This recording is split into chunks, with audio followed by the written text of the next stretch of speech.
Hey traders, Trader Tim from eMini Mind. Today is Monday, March 2nd, 2016. I'm going to do a quick market analysis, look over the week to come.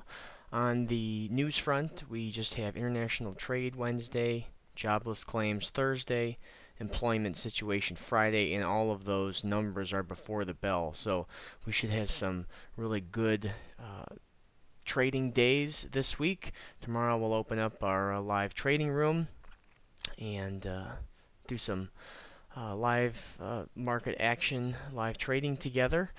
On the ES, I guess before I go to the ES, the euro is starting to look really nice, getting a lot of nice moves, going entry to target on the retracement methodology, and so it's good to see the euro kind of coming around after quite a bit of this nastiness where it's not really going anywhere, or maybe it moves one leg and then it reverses, and so hasn't been a ton going on in the euro in terms of nice clean actionable setups, but we're starting to see that, or at least we have been in the last couple of days.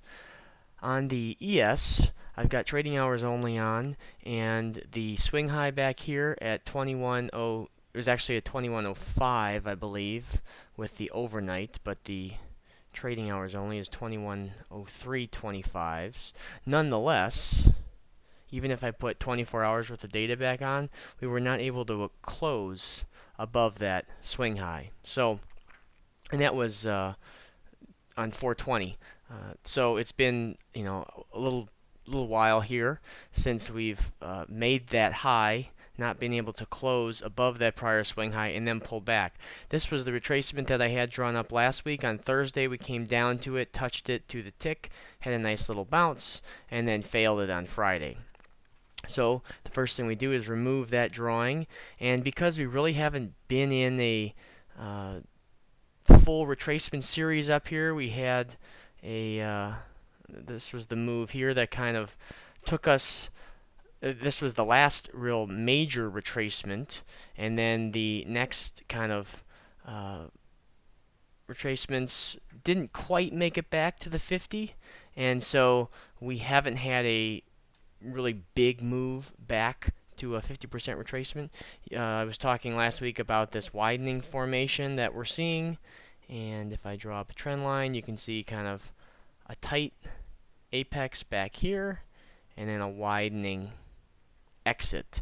And typically that's a sign of a reversal. So with the recent price action and the recent sell-off, be looking for, and the market's just closed today, and we came up to the retracement at the 50%. So we'll see if we hold this tomorrow and if we can sell off down to the 2031 level, which still does not break the prior swing low. I'm not going to be trying to find anchor points that line up with this low, just because you end up kind of forcing a trend line on the chart. But I will draw, I think it was back here, to highs, just because this was kind of the last retracement that got pretty close to the 50%. That's a 2037, and that lines up with the prior consolidation back here, a nice line right through the middle. So if we were to sell off, I would look for a target down around the 31 to 40. So we'll just call it we'll just go right in the middle at 2035s. So that would be my target below us if we were to even just get a short pullback for a couple days, taking us down back into this consolidation. But if tomorrow we continue higher and break the 2082.50 level and start breaking these swing highs, then we'll start drawing from lows to highs and look for retracements back in the long direction. So across the board, the market's pretty much a mixed bag in terms of the individual stocks. So if we look at Amazon, had a gap up after earnings, and then we go to something like Google, and Google is down. Netflix was making a move up off of the hammer formation, and so we're starting to see some of these bigger names not all trending in the same direction. Even the top line figures, we've got the S&P, the Dow, pretty much identical.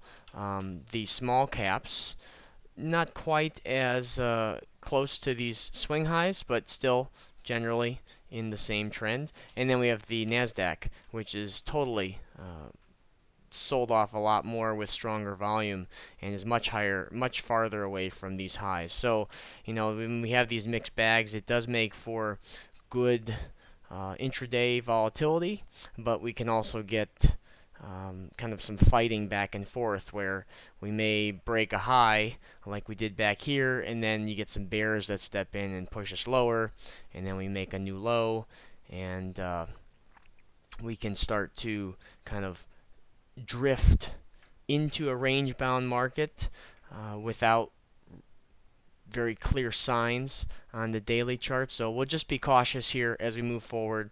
But I do fully expect some great trading to continue this week. So we will talk to you tomorrow morning. If you're not already a VIP member, you can join over at eminymine.com/VIP and join the live trading room tomorrow. So thanks a lot. We'll talk to everyone soon.